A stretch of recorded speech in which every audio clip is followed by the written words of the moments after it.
جہانگیر ترین نے علی ظفر کی رپورٹ سامنے لانے کا مطالبہ کر دیا۔ بولے قیاس آرائیاں ہیں کہ علی ظفر نے زبانی رپورٹ دے دی اور رپورٹ میرے لیے مثبت ہے۔ بہت دن گزر گئے، اب تک انصاف مل جانا چاہیے۔ سیاست نہیں، انصاف کیا جائے۔ کچھ باتیں ایسی ہیں جو میڈیا پر بیان نہیں کی جا سکتی۔ سندھ میں پانی بحران پر جعلی رہنماؤں کا پارا ہائی۔ پیپلز پارٹی نے وفاق کے خلاف احتجاج کا اعلان کر دیا۔ 3 جون کو لاڑکانہ میں احتجاج کیا جائے گا، 5 جون کو ٹھٹھا اور 9 جون کو سکھر میں مظاہرہ ہوگا۔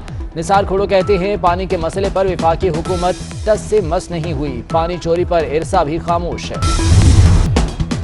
الیکشن سامنے رکھ کر منصوبہ بندی کریں تو ملک آگے نہیں بڑھے گا۔ کامیابی کے لیے طویل مدتی پلاننگ ضروری ہے۔ وزیر اعظم کا اسلام آباد میں تقریب سے خطاب۔ کہا بجلی بھی شارٹ ٹرم منصوبہ بندی اور بدنیتی پر بنائی گئی۔ خطے میں سب سے مہنگی بجلی پاکستان بنا رہا ہے۔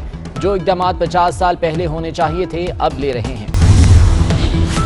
ترقی جھوٹ بول کر نہیں ہوتی، ملکی حالات ٹھیک ہوتے تو مہنگائی کم ہوتی۔ شاہد خاقان عباسی کہتے ہیں وزیر اعظم کو معاشی حالات کا علم نہیں۔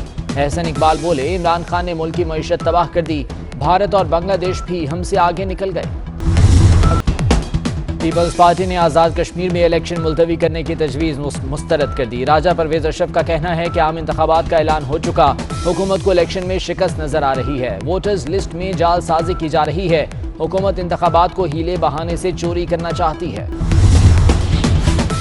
اپوزیشن لیڈر شہباز شریف مہنگائی پر بول پڑے، کہتے ہیں کرپشن سکینڈلز آئیں گے تو عوام کی روٹی روزانہ مہنگی ہی ہوگی۔ حکمرانوں کو معیشت اور عوام کی تکالیف کا کوئی علم نہیں، چینی، آٹا، دودھ، سبزیاں، گوشت سمیت ہر چیز مہنگی ہو گئی۔ حکمران سب اچھا ہے کہ بے حسی کی رپورٹ دے رہے ہیں۔ ایک اور مہنگائی بم تیار، 1 جون سے ڈیزل اور مٹی کے تیل کی قیمت بڑھانے کی سمری تیار۔ ڈیزل کی قیمت میں 4 روپے 30 پیسے فی لیٹر اضافے کا امکان، پیٹرول کی قیمت برقرار رکھنے کی سفارش۔ وزیر اعظم کی منظوری کے بعد نئی قیمتوں کا اعلان ہوگا۔ بجٹ سے پہلے سگریٹ ذخیرہ کرنے والے خبردار، حکومت سگریٹ سستے کرنے کو تیار۔ بجٹ میں سگریٹس پر ڈیوٹی 10% کم کرنے کا فیصلہ کر لیا گیا۔ تمباکو انڈسٹری نے اسمگلنگ میں اضافے سے سالانہ اربوں روپے کے نقصان کا خدشہ ظاہر کیا۔ بجٹ میں ٹیکس گزاروں کو ریلیف دینے کی سفارشات تیار۔ کریڈٹ کارڈ اور ATM کارڈز پر ٹیکس چھوٹ کی سفارش دے دی گئی۔ ود ہولڈنگ ٹیکس ختم کرنے کی تجویز۔ 5 لاکھ روپے ماہانہ کی ٹرانزیکشن کا ڈیٹا FPR کو فراہم نہ کرنے کی سفارش۔ کورونا پر قابو پانے کا مشن، وزارت خزانہ نے 1 کروڑ کورونا ویکسین کی خریداری کی منظوری دے دی۔ شوکت ترین کی زیر صدارت اقتصادی رابطہ کمیٹی کا اجلاس، ویکسین کی خریداری کے لیے 20 ارب روپے کے فنڈز کی منظوری دے دی گئی۔ 18 سال سے زائد عمر کی ویکسینیشن شروع کرنے کا فیصلہ، 3 جون سے رجسٹرڈ افراد کی ویکسینیشن ہوگی۔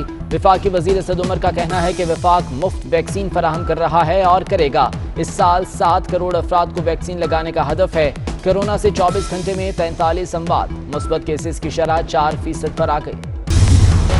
پنجاب بھر میں تعلیمی سرگرمیاں بحال، 10ویں اور 12ویں کی کلاسز لگ گئیں۔ طلبہ 50% حاضری کے تحت آئیں گے۔ اسلام آباد، کوئٹہ اور خیبر پختونخوا میں بھی تعلیمی ادارے کھل گئے۔